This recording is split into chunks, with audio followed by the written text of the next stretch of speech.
We're here again. Thank you, everyone, for joining us. Welcome, welcome, welcome, everyone. This is part two. Part two. This is a continuation from last week on our topic, young queens versus older queens. We're back with another discussion to continue and also to talk about new topics that we have for the week.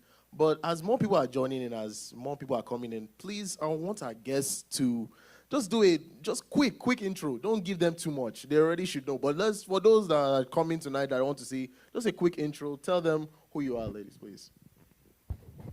Hello, viewers. You're welcome back. My name is Mary Ama. My name is Mary Ukiri. Yes, thank you so much for joining us. And my name is Pius. My name is Pius Ukiri. Thank you guys so much for joining us.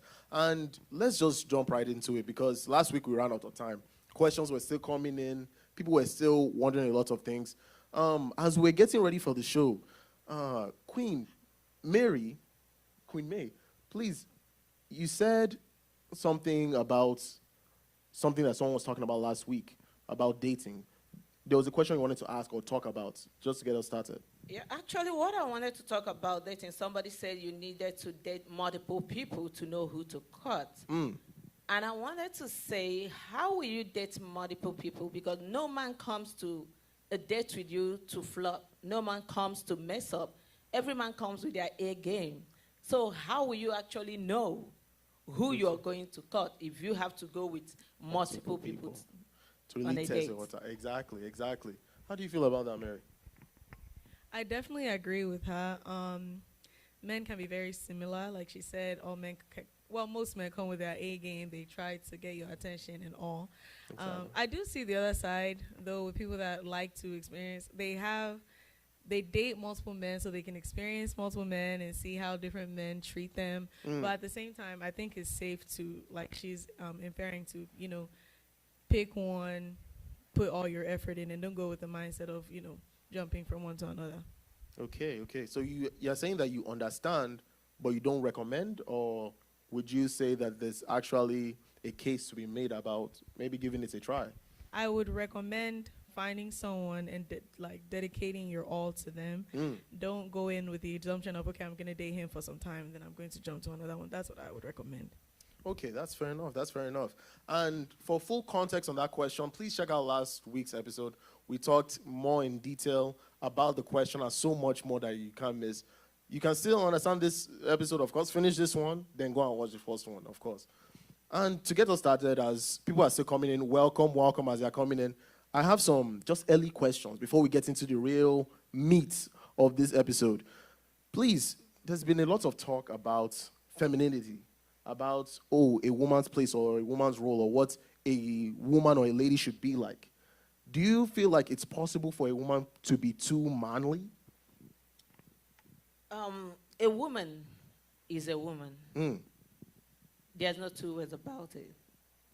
But my Bible made me to understand that a man is always the head of the home. When we talk of femininity, it doesn't mean that you have to equal yourself with a man. If the Bible said that the man left his family and cleaved to his wife and they became one flesh, that means when your husband marries you, two of you are one. It doesn't mean competition. It just means everybody has his own place. A woman has the role they play. A man has the role to play.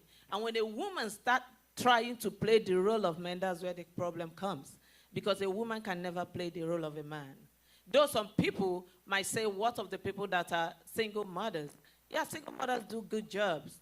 But a man is still a man. The role of a man is the role of a man in a family. Mary, what do you think about that as well? I agree with her. I think the issue comes up when people try to limit women just solely based on their gender, in a sense of, stay in your place.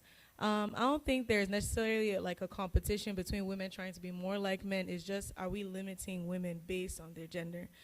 In terms of the single mothers that she gave an example of, I have a lot of admiration for single mothers, the ones that choose to be and the ones that found themselves in that situation.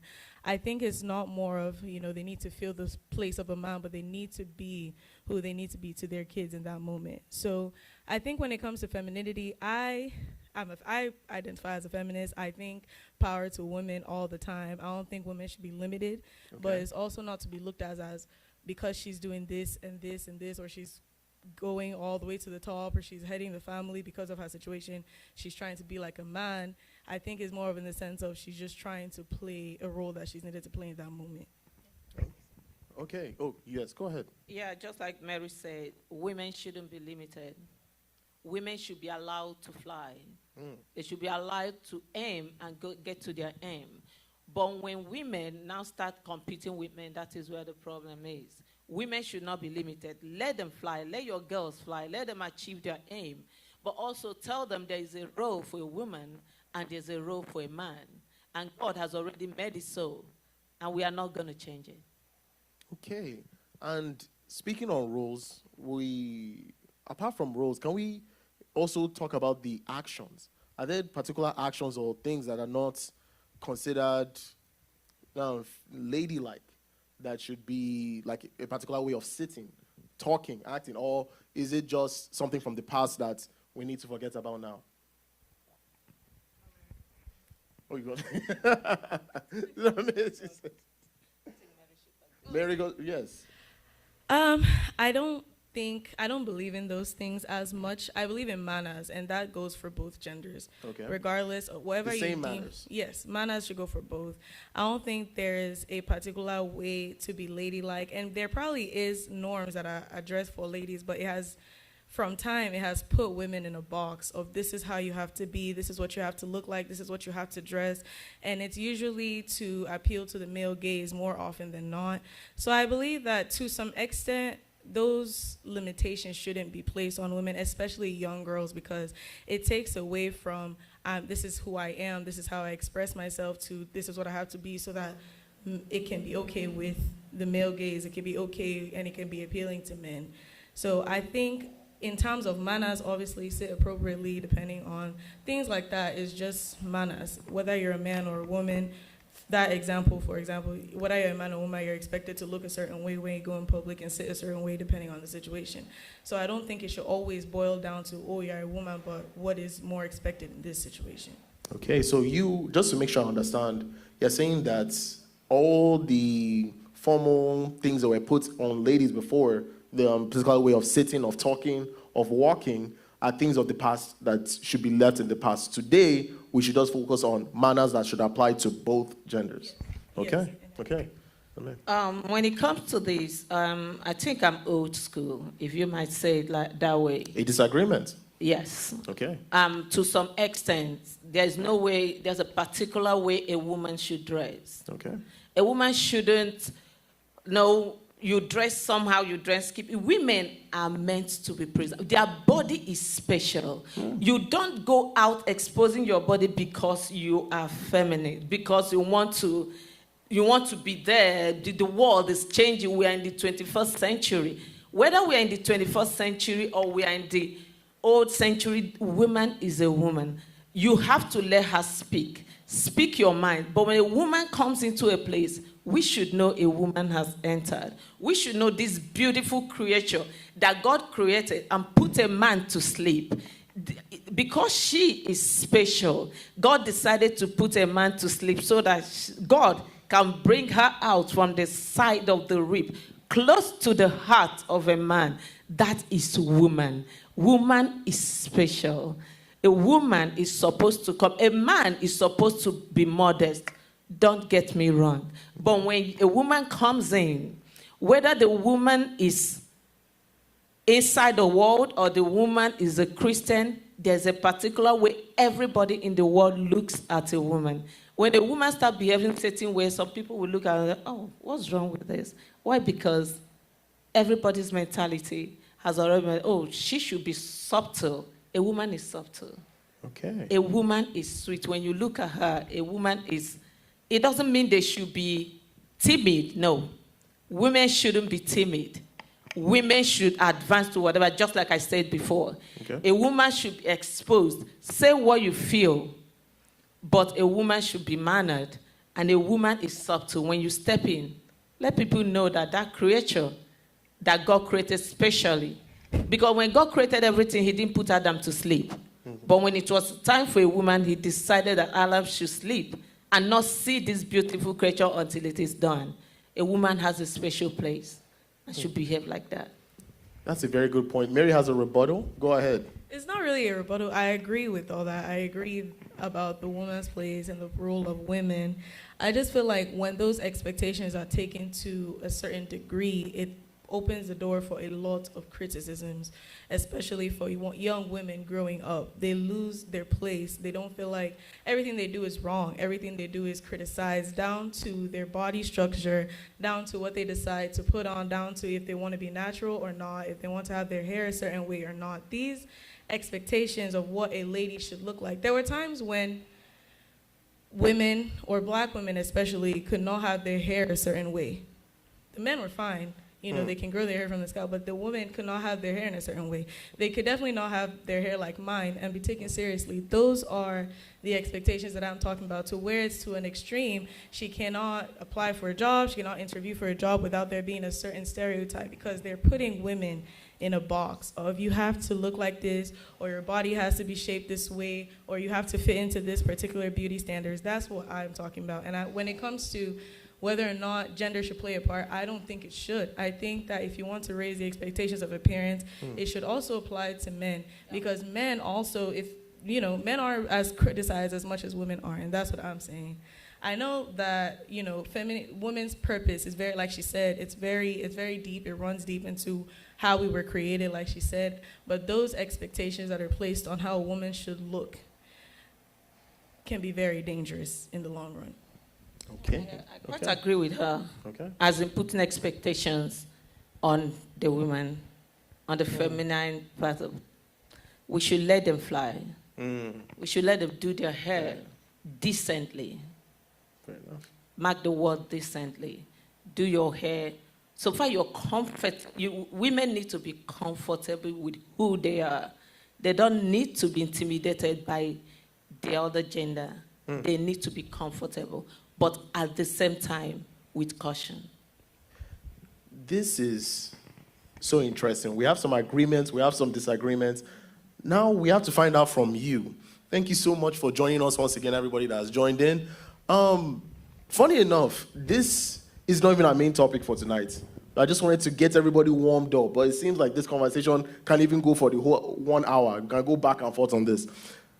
Now, I feel like both of you are ready for the main conversation, right? Sure. One body, everybody? Okay, let's get into it. Please, this is a 4-way conversation. You are part of this conversation. Put your own comments on this particular discussion and everything we're going to talk about tonight. Let us know how you are feeling, because this is a 4-way, 5-way, or how many people are watching this in your particular house way conversation.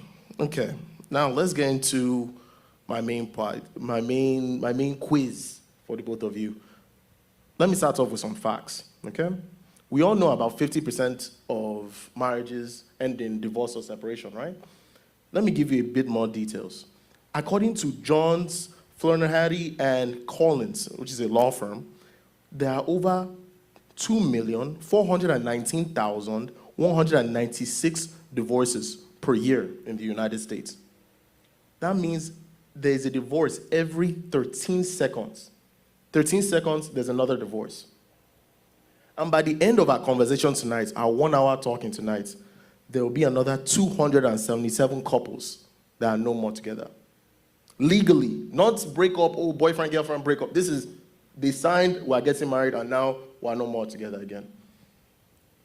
First, before I even get into my main question, how does that make both of you feel? What's going through your mind right now? Actually, it's terrible. It's my heart bleeds when I see such things, because the institution of marriage was created by God, and God was never intended divorce for any marriage. But we know the devil, the Bible says he comes to steal, to kill, and to destroy. And so when this comes into our life, if we don't handle it, it gets off hand, and something like this start happening called divorce. But actually, that is not the intention of our God that created the institution of marriage. He was never created to get married and to leave each other.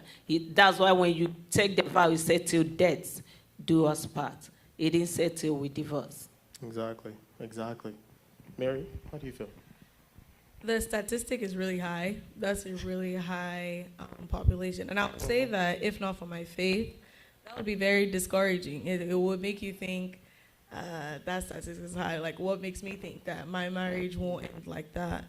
But when you think about it, there's a chapter in the book of Mark, I believe it's chapter 10, and it's where they asked Jesus about divorce. So that's how you know it's actually a serious topic. Like, they met him, they were like, obviously they came to test him, and when he kind of dismissed them, even the apostles were like, but what about divorce, though? Because they didn't really understand. And I think something that's so important when he answered was, whatever God has joined together. And I think that is where it all is. It has to boil back to God. It has to really be God that brings you together. For you to really beat these statistics, it has to be based on your faith. It has to be based on if that's truly who God has for you. I would say that's the only encouraging part I have from that. The belief that whoever I get married to is truly who God has for me. That's the only way that no man or nothing will be able to put us under. Exactly. And to your point, here's the verse you were talking about. This is from Matthew. It says, Matthew 19:9. And I say to you, whoever shall put away his wife, except it be for fornication, and shall marry another, commits adultery. And whoever marries her, which is put away, does commit adultery. That was just Jesus talking about divorce that we were just talking about. So, like you said, this is very concerning. And even whether you're in a marriage, whether you're currently just dating, courting, or even if you're single, if you're thinking of getting in a relationship at all, or in a relationship of any kind, because a marriage can be between business partners, people that are just working together, people that are family members, that just drift apart, that relationship ends. These things should be very concerning when love dies or when people give up on a relationship. So now, with these points, let's look at the 5 factors that cause these divorces the most. We have incompatibility. That's what people say the most, biggest reason. We're not meant to be together. Whether it's about persistent arguments, lack of effort, unrealistic expectations, those are the things that people were saying. Next is infidelity, finances, and abuse. So we're going to break it down a little bit, get some questions that people are really wondering, okay? What are the key things that people should look for in a partner? People are saying it's a bit unrealistic or they don't know what they're getting into. So what should people really be looking for when they're about to sign the paper? Okay, I think it differs. Different people with different beliefs. But to me, I think before you sign the paper, when you have this man, you just like they say you're dating or you're courting, first of all, does he believe in what you believe in? Does this man believe in what you believe in? If you want someone that is educated, is he educated enough for you to go with him? If his finances, is that what you can step? But I tell people, sometimes finances really doesn't come, because you can marry this person tomorrow and tomorrow he's made.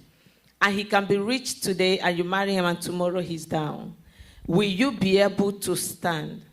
Secondly, is this man enough for you to present to your friends and say, are you proud of your man? Can you present him? Is he presentable? There's a lot of things that we go through in marriage. Some people will come and say, like a friend of mine would say, I didn't marry him because we are not sexually compatible. And I ask, you can marry a man today, and you will think he's sexually compatible. Tomorrow he might not be sexually compatible. Will you be able to stay? That is why the Bible says sometimes when Christians say, the Bible says marriage is honorable and the bed undefiled, it means you don't start marriage with sex. When you start it with sex, your brain, your mentality, everything about you is pointing to that extent. You don't think about any other thing. And then when you marry, you start finding those things you should have looked for before you married him, and now you want to divorce. But if you had kept the sex out of it and deal with the things, the physical things you were supposed to deal with, Do we think alike? Can I stand him? Is he educational what I want? Can I work with him? Can I marry him? Marriage is work. Marriage is hard work. Can I go the length with this young man? If you do it and you go to God in prayer and say, God, if this is who you want me to marry, please, God, give me the strength. Trust me, it will work. When you put God first, it will work. Okay, Mary, you? I completely agree with the features that she said. I don't want to repeat everything she said, but I completely agree with it. I think, like she said, the most important one is that he has God. Not to sound like, oh, that's very expected. Of course, you need a man that worships God or loves God, but it's because of what goes into it. That's what gives me safety. That's what makes me feel like over years you won't change, and even if we go through something, you keep trying, that kind of thing. Because if I feel like you love God, and not only love God, but no matter what, keep seeking him, and I know that he will make you to be the man that I need you to be, because he knows me and he knows you. So I think above all, he needs to love God, because that's the only way that he can know how to love me correctly. And even though I'm not at that point where I'm ready for marriage or I'm ready to look for a partner, I will know that even from now, that is necessary. It's very important for the man in the situation and myself, but the man in this scenario to love God. But at the same time, where do we draw the line, like, between one thing that guys and ladies always say to themselves is that, oh, guys are too picky or girls are too picky. Where do you draw the line? I've personally had people in my life tell me on both sides. So where do you draw the line between being reasonable in what you are looking for and being too picky and too strict on what you're looking for at the same time? Anybody that is picky knows they are picky. Wow. Anybody that's picky, you don't need to ask. They already know they are picky. And when the right person comes, they won't be picky. They are picky because they are not ready yet. When the person comes, they will not be picky. Okay, so is it the person that came about to meet those expectations, or the person was just ready at that time to take that up? I guess maybe they are ready at that time. So not even the person, not even the expectations they're trying to hit. Wow. Okay. Sometimes girls are picky because they don't like the boy and they just want him, let him get out of here. Please, shift. I need someone better to come. Wow. So they are picky and you think, oh, he doesn't want. No, it's because she doesn't like you. Wow. Mary, and I'm getting your nodding. I completely agree. That's what I was about to say, that people that are picky know they're picky. We all know when we're being obsessing over a particular trait that this person has just so that we can say that we're not interested. So I think being picky, like she said, is really, whoever is picky knows they're picky and they know that they're being very selective. And it's probably because either they're just not interested, because if you have interest for somebody, you will not see, you won't be criticizing every single thing they do. That's just how it works. So if they are doing that, it probably just means that they're not ready, they're not interested, or they have somebody else that they like that they are comparing you to all the time. Fair enough. Please, I want to thank everyone for joining us one more time. Let me go ahead and read what our people are saying. Grandma says, hallelujah. Pastor Lady says, I love what she said. Women have to be sweet. The world needs sweetness. Glody says, amen. Chairwoman says, picky is having standards and never lowering it. I see some contesting, some testing eyes. It depends on what she means by having standards. What kind of standards? Is it the standard you're going to marry a billionaire? Or is the standard you're going to marry a man that has a car before? A man must have a car before you marry him. What kind of standard? Is it the standard that he has to be educated? Just like I said before, if you know this man because he doesn't have a car, you're not going to marry him. Then there's no need even listening to him because you have your standard, according to you, your standard. But sometimes standards are never met. Sometimes those standards are never met. And you find out that those standards were not met, and you still go in, and that's what causes divorce. If you know you're having a standard, keep that standard until the person comes. That's fantastic. And you're agreeing? I agree with that. I think it's a bit different. I think being picky and having standards, they're not exactly the same, or they we're kind of talking about two different things. I think being picky is like obsessing over every little characteristics of the person that is really not something you can change. Like, it's just how they are. Yeah. I think having standards is, like what we talked about before, what you expect from what you need from your partner. So I think it's like two different things.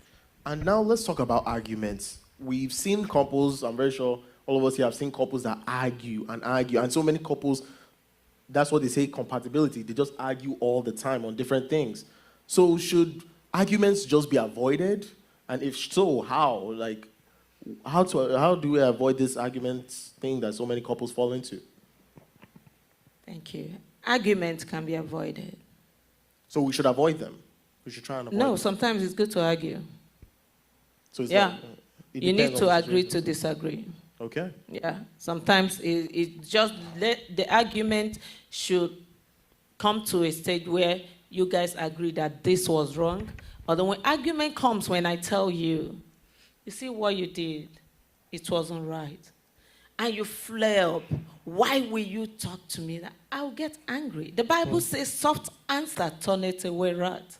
When somebody talks to you gently and you flare up, we are human. The next thing I'm going to do is to flare up. But when I talk to you gently and you talk to me gently, trust me, there will be no argument. Two of us will agree, and then if apology is necessary, we will apologize, and that will be it. But there's a lot of things that brings argument.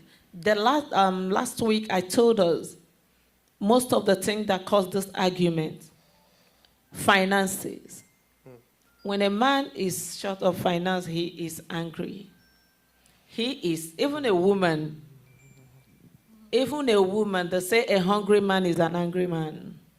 When a man doesn't have this money, there's something that is not working well in their system is not working well. They are upset. That's why communication comes in. Please, this and this and this I can't afford. Your wife will understand. Or whoever you communicate. Talk to the person. Don't just get angry because it's not there. It will come. But you need to communicate to that woman and say, please, this is the situation of things. There's no woman that's an idiot. They will understand. But when you don't talk to them and you just come inside, why is it this? Why is this? What? The woman is going to flare up because she's not a robot. The same work you go to is the same work she goes to. Two of us need to agree. Two of us need to sit down and argue out. We don't need to argue and let it flare, but argument is a necessary part of marriage.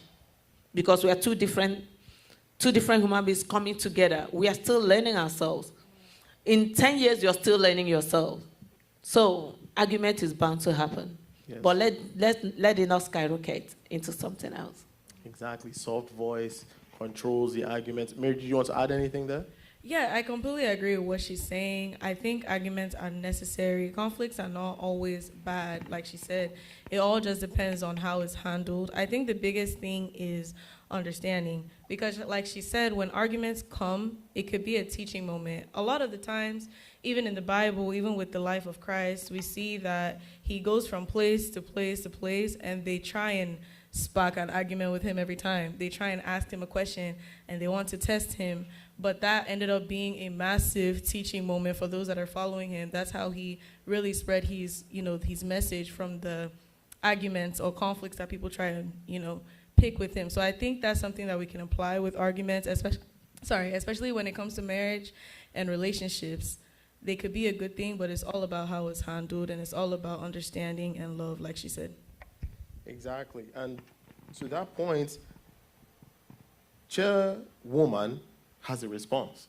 She says, whatever your standards are, when the right person comes along, you will know. I think everyone agrees to that one as well. Jellybean says, hallelujah. Pastor Obuke says, very insightful. Apostle Essay says, argument is necessary, a necessary part of marriage. They're agreeing with you. Then I have to ask, what are the steps? What steps can you take? You go through a lot of these arguments. Sometimes even when arguments end, people are separated, people are hot, people get upset. And just in general, what steps can you take to rekindle a relationship that goes through all these straits and is looking to head towards the end door? Okay, let me use myself. You know, when you get married, there's some things you agree with. And the agreement is this: we don't agree that even if we quarrel, you don't go to bed angry. You need to come and agree, smile, and say good night. You don't, because when you keep malice, or when you don't talk to one today, it gets tomorrow. Before you know it, it's 1 month you've not spoken to your husband. Exactly. That is wrong. If we can put that, okay, even if we argue, no matter how bad it is, let's not go to bed angry. Let's still say bye, good night, or what, so that tomorrow we'll still wake up and say, how are you? And that, because the devil likes enmity. The devil likes quarrel. The devil enjoys it. He feeds on it. And when you give him that opening, he comes in and takes the driver's seat. So if we can agree as married people, no matter how much we quarrel, let us still come back and still talk to each other. Let's not go to bed. Just like God, they don't allow the sun to go down while you're still angry. Don't be angry to the extent that you go to bed angry with your spouse. I think it's okay, even if you quarrel, settle it there and then. Okay, so the best way to rekindle is to not go to bed angry. Mary? I definitely agree with that. I think another way to fix things sometimes is to be tolerant. In as much as you feel like you are right, sometimes it takes for you to just see the other person's side. As mad or as angry as that might make you, that might be the first step. Going to your partner or going to whoever you're in a relationship with and saying, hey, I understand I will react this way and this is what I'm saying, but I want to understand what you're saying so that we can end this. Or sometimes telling the person how much you care, reminding the person, because when there's a lot of anger, it's really easy to forget that this is still the person you love. It's just so much anger that you're blinded with. So sometimes it takes reminding that person, like, I still care, I still love you, and I still want this to work. I'm just trying to understand how we can move forward from this. Communication. I'm just trying to understand how we can make this better. I'm trying to understand how I can be happy, how you can be happy. So I think in all of that, love just comes back into play because you are tolerant with someone you love. You are committed to someone you love. So I think back to your question, how to mend things that look like they're about to be over is communication, tolerance, prayer, and like she said, don't go to sleep angry. That's it. Fair enough. And now you do all these things. You show all these emotions. You care about the person. You try to communicate, but the person is not putting in effort. It's all one-sided. What do? Are you okay? Is it okay for you to then leave after putting in so much effort when the person is not being reciprocating the feelings or the effort? How do you get someone to put in effort? Sometimes you just can't. Exactly. Sometimes you just can't. Someone, maybe the person that made up their mind to do what they want to do will always do. They will always find an excuse to do what they want to do no matter what you do. But in this situation, I think you go to God in prayer. If you have a pastor, you go to your pastor and explain this and say, this is what I'm going through. You go to someone that will not take your matter outside and say, this is what, because sometimes, just like the word say, what is half shared is half solved. When you talk to people, you find remedy. Because somebody that has blocked their mind against you, there's nothing you can do. But there's one thing else you can do, and that is prayer. When you go to God in prayer, it will change the person no matter who the person is. Because this life we live is spiritual. You go to God in spirit and tell God, this is what I'm going through. Trust me, our God is a good God. He will turn things around if you are patient. Patience is a virtue. Some things doesn't come immediately. It needs work. It needs patience, just like it needs tolerance. If you stay there, trust me, God will turn things around. Enough. Mary? I agree with her. I think definitely prayers and patience. Also, when it's getting really bad, like she said, taking it to someone you trust, like a pastor, a figurehead, or possibly the family as well. Maybe if they're a trusted family, if they're a trusted source, maybe the parents of your partner, maybe communicating like, this is what's going on, I don't really understand it, and I've been praying and I really want this to work out. Sometimes, if is a trusted source, because if it's not, it might create more problems than solutions. So if you feel like you married into a trusted family where they really do want to help your situation, that might be a good way to receive counseling and to try and move forward. But above all, definitely patience and prayers. Patience and prayers. That's very good. And all these things go back to compatibility. Then here's what people are thinking. People are thinking, okay, I want to be as compatible with this person as possible before getting into marriage. Should you live with your partner before you get married? Okay, living with a partner is not compatibility. Living with your partner is not compatibility. And you can never know your partner completely. I know people that lived with each other for 5 years and they divorced after 2 years. So living with your partner doesn't mean you're compatible with that partner.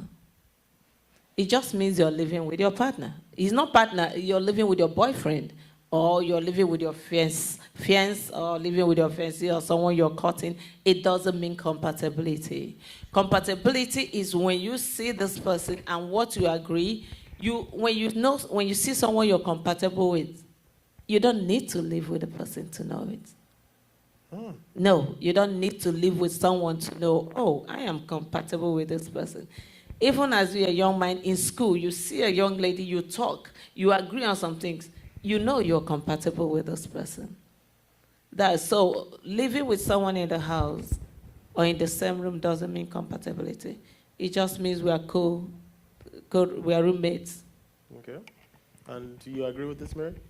I agree with it. I know people want to live together to see if they can do that, to see if they're able to tolerate each other on that level.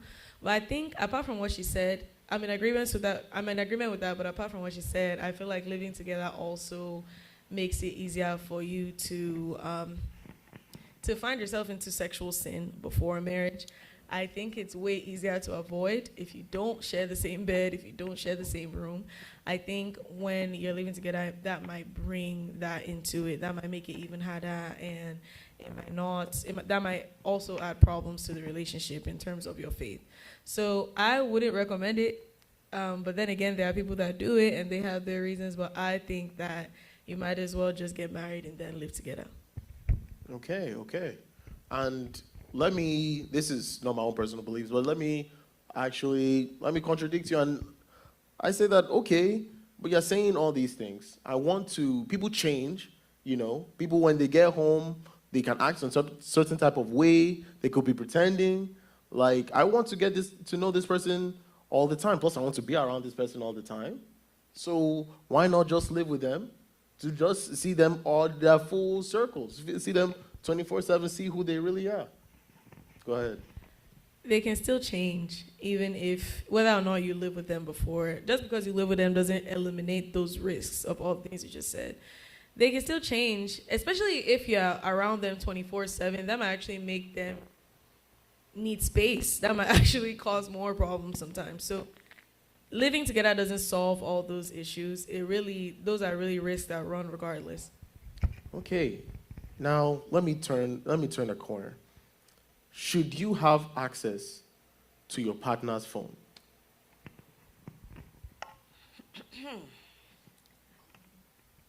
I don't think so. Wow. Give them their privacy. That their husband doesn't mean you should be looking into their phone. If they give you a phone to look at, that's fine. But I think trust is what they call trust. When you trust someone, you don't go snooping into their phones.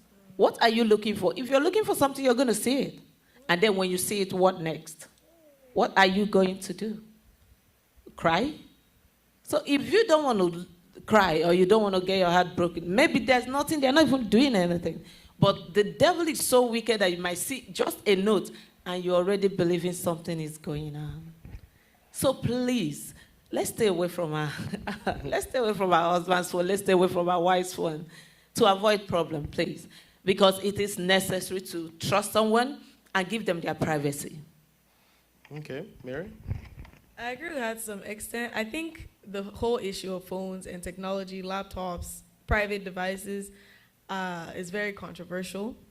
I think that it shouldn't be, like she said, you should trust your partner to a point where you don't feel like you have to go searching for something that only God knows. I don't think you should be worried about those kind of things. But I also don't think that you should now, like, the private devices should be off-bound. If I need, like she said, that's also in agreement with what she's saying. If I need something, I should be able to just, like, or answer a call, just something like that, because we're so, my partner, like, there shouldn't be anything hidden. Now, for me to go and be searching is where kind of, like, they should really have boundaries. I think privacy is important. And like she said, looking into someone's phone and then finding something you don't want to find is also you breaching their privacy. So at the end of the day, it's probably better to trust, and if you suspect anything, ask and just pray that they will be honest with you.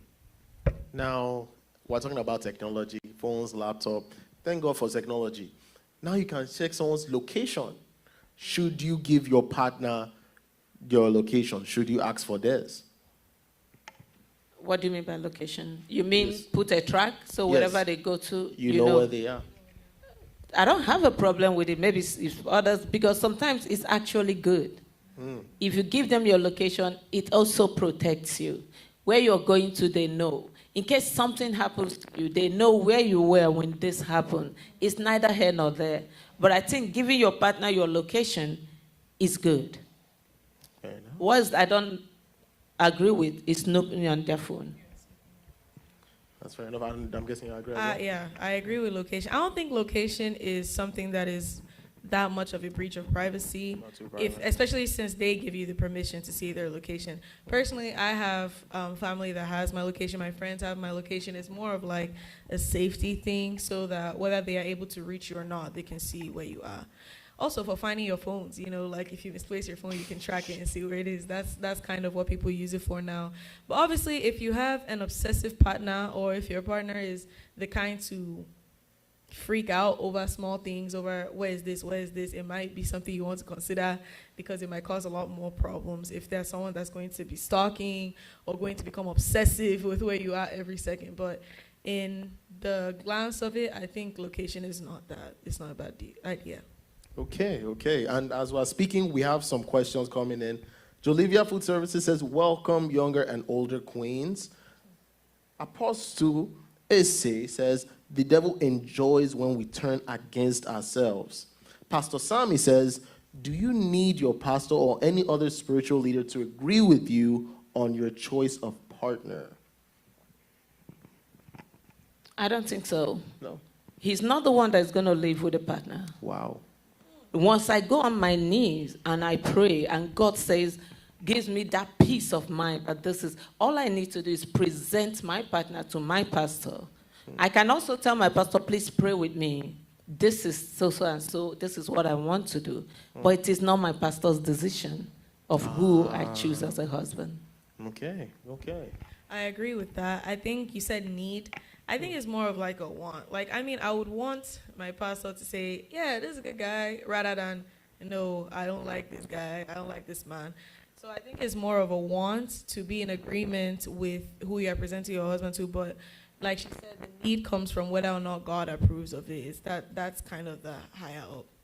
Okay. As long as you feel comfortable with it, you're fine.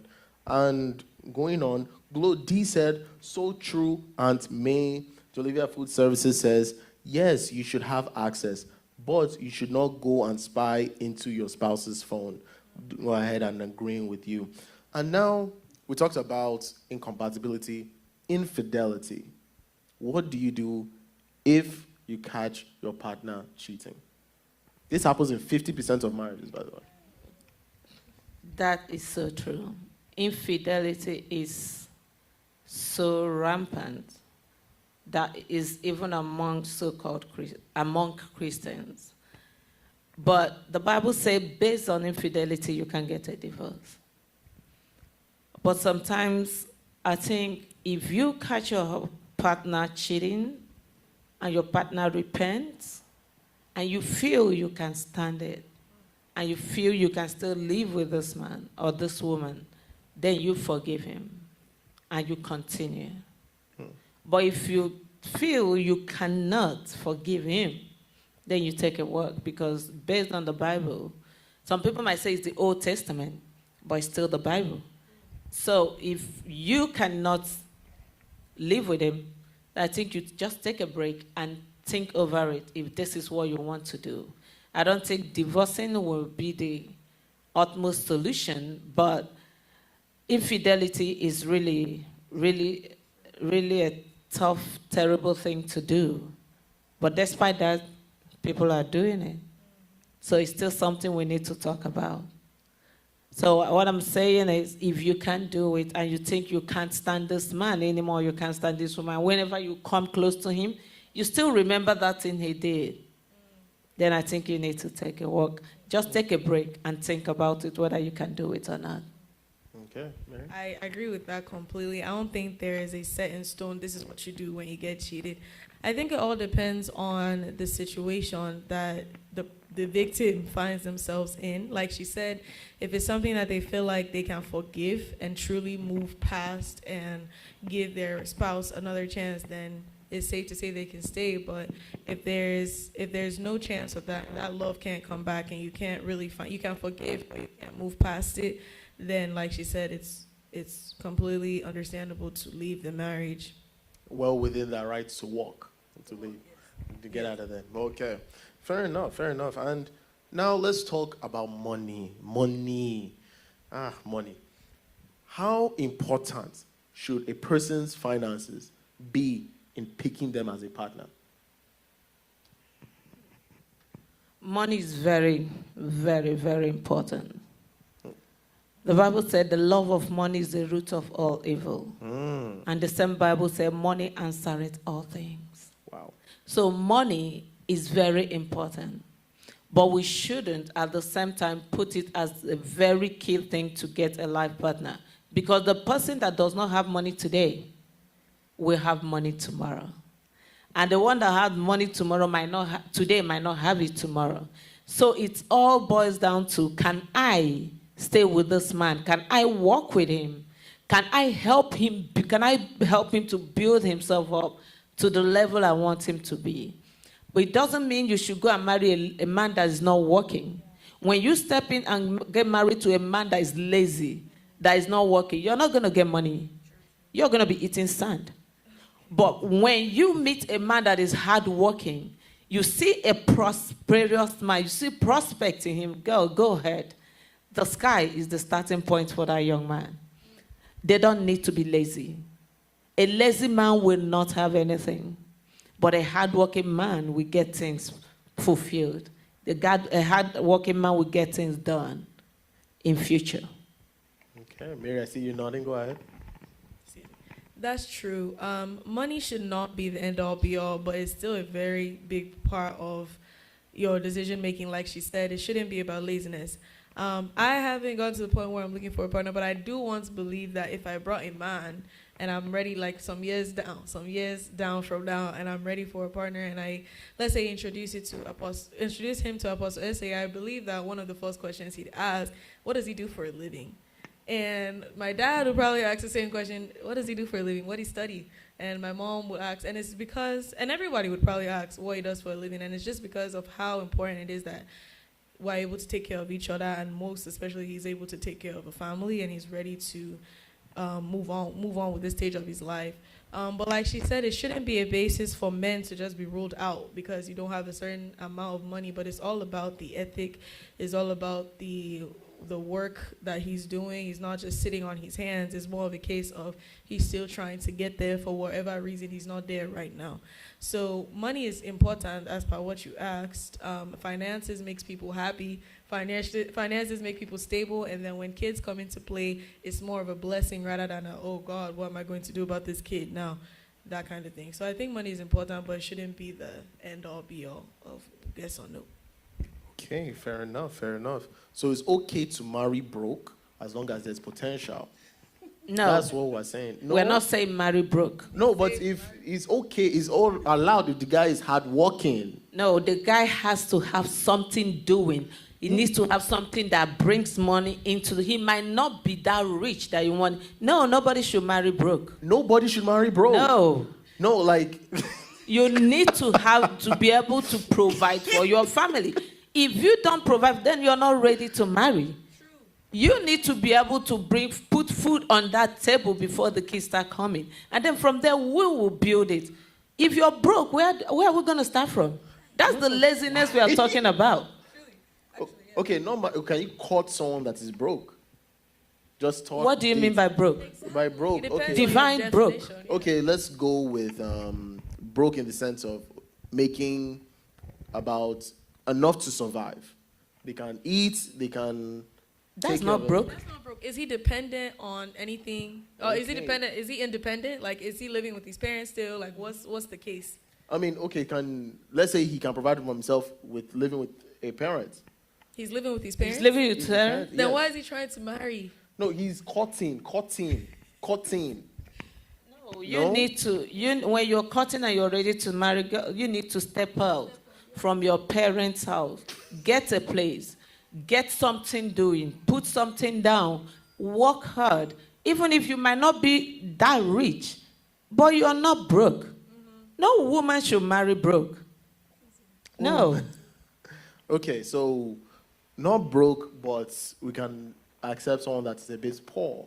A bit poor. It depends on your definition of poor. Okay, someone that's able to get by himself is okay. Right? Would he be able to get by in a marriage?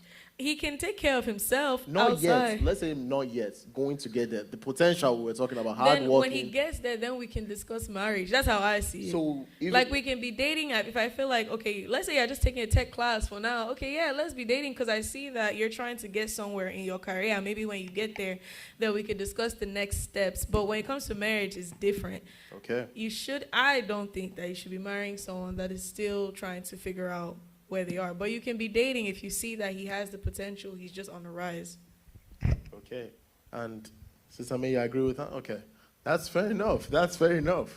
Please, brothers and sisters, if you are broke, they said, get your money up. Please. Now, let's talk about something, about the same money. Many men are uncomfortable when women make more than them. The person they're dating is uncomfortable, makes more than them. What should a lady do in this kind of situation? What can be done to remedy this situation? Any man that is uncomfortable because the wife is making more than him is insecure. You need to let your wife fly. You need to, if she has better job, let her bring the money. That's why two of you are one. There's no competition. Whether she's making more than you or you're making more than, is all coming into the house. So if you are angry or you don't like it that your wife is making more than you, then you're insecure. You need to go get help. Go get help. Mary. I agree with that 100% because I'm looking at it, and I'm answering this question in my own perspective. What would I do? As someone that has, you have to build your own career as a woman, especially as a black woman. You have to build your own career. You have to get your own degree. You have to do all those things, get into the corporate world and climb this ladder. You can't dim that because your husband is uncomfortable that all of a sudden, like what if you were about the same and then you got a promotion in your job, which is very possible, and you get a pay increase? Are you supposed to say, oh no, my husband hasn't been promoted yet?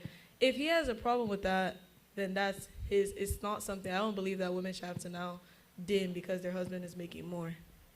And for ladies now, when you're about to date someone, that is it okay? Is it what's the right word here? is it fine to date or court someone that makes less than you? Because to some people, they might know this term. People are saying that they don't really want to date people that make less than them. It's considered dating down. Do you agree with this? Do you believe that someone should always aim higher, or is it okay to date someone that's making lower? It depends. Okay. When love comes in, and just like I keep saying, prospect. That man that is making lower than you today might make more than you tomorrow. Okay. It is not set on stone that you're going to keep making more than him. There's something called change, and that's the only constant thing. So even if the man makes more than you, the man makes less, and you think you can cope with this man and help him grow, trust me, he will grow, and two of you will enjoy that marriage, and the money will start coming in. Okay. I agree with that. I definitely agree with that. I don't think that his current salary, maybe when you start dating, should be the end-all, be-all. I think preference, though, if you ask me now, projecting, what can I pray for moving forward? I would pray for someone that's making about how much I make or more. But would it be a basis for me to be canceling people out? Maybe guys that are actually nice, good men, that should not be how it is. But if you were just setting a preference, you could just, okay, I would want a man that's making this much just for comfort reasons. For comfort reasons. Okay. So it's workable, not preferable, but workable. Yeah. Workable. And last little projection here. What if he's not projected to make much more than he already makes?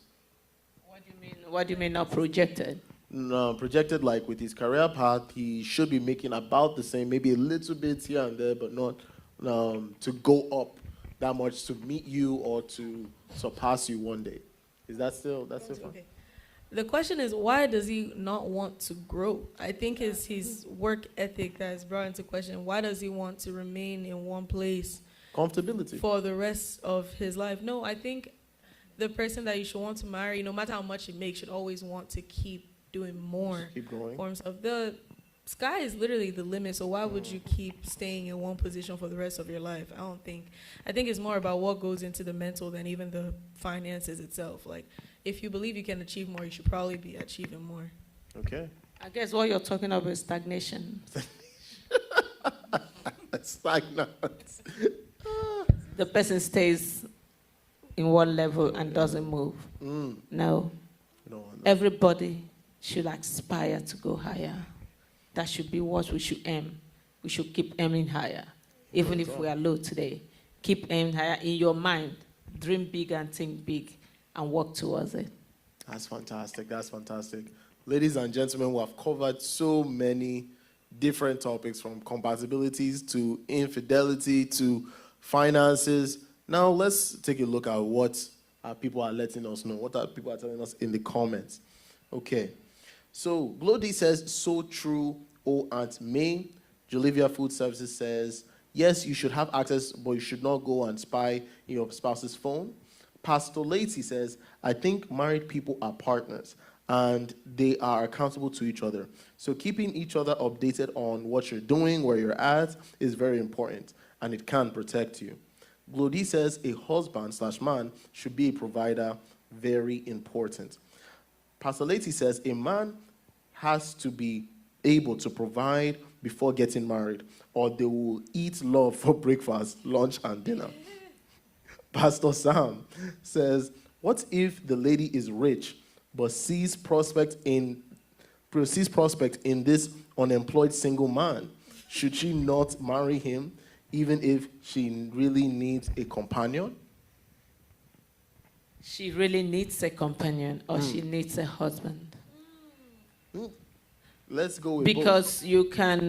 you can decide. It depends on what the lady wants. Now, is she marrying pity, or is she marrying a husband? Marrying pity? Because you can marry someone out of pity. What if she loves him, but his money is just not there? If she loves him, then they can go ahead. She can make him. That's what we are still saying. If she makes enough money, the man can come in and she can help build the man up. It's still what we are talking about, love. Can you stand this man? Can you cope with him? Can you build with him? That is still what we are talking about. But in in the right sense or in the real world, I think that should be 1% of women that are rich that want to marry a man. That is, it's not working. It's not working. And let me see here. So right before, I have one last follow-up, but our last two comments are saying, broke fire. You know what? Broke. And Glody, that was Glody. And Glody says, yes, so true. Your mindset to achieve more, to be the best version of yourself. Now, as we close in, ladies and gentlemen, we're about to wrap up here. Please go ahead and leave your good jobs in the comments. Let our queens know that you appreciate them. This is their second week.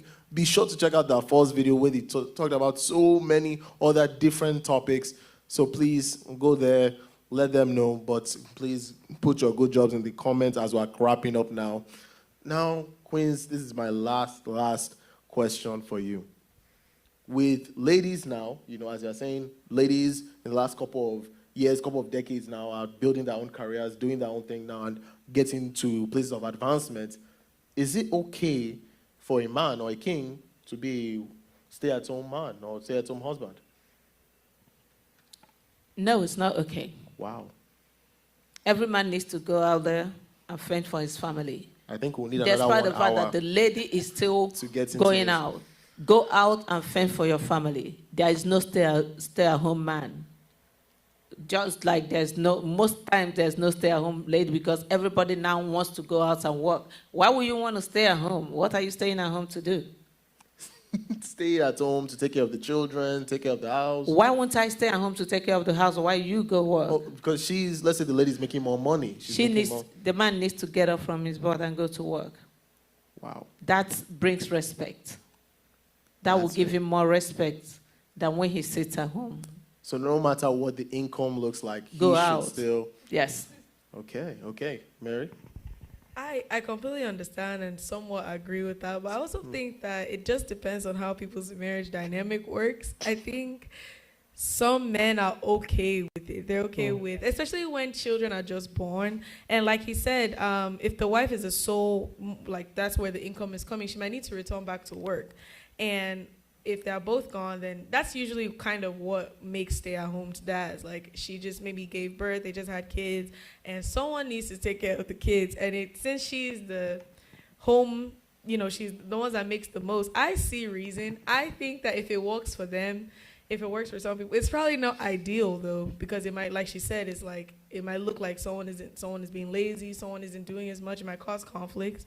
But I think at the end of the day, it's however your dynamic works. Also, it might just be for a period of time. Maybe the stay-at-home dad for now, and then maybe at some point the dynamic changes. I think it just depends on how people work their marriage and what works for them. Yeah, what you said is true. But at the same time, they can still switch. You go to work in the night, I stay at home in the afternoon. I go to work in the morning, you stay at home at the night. It shouldn't mean the man should just sit at home and be a stay-home dad. That is perfect. Ladies and gentlemen, kings and queens, thank you so much for joining us tonight. A great place to end it on an agree to disagree note. Some agreement, some disagreement there.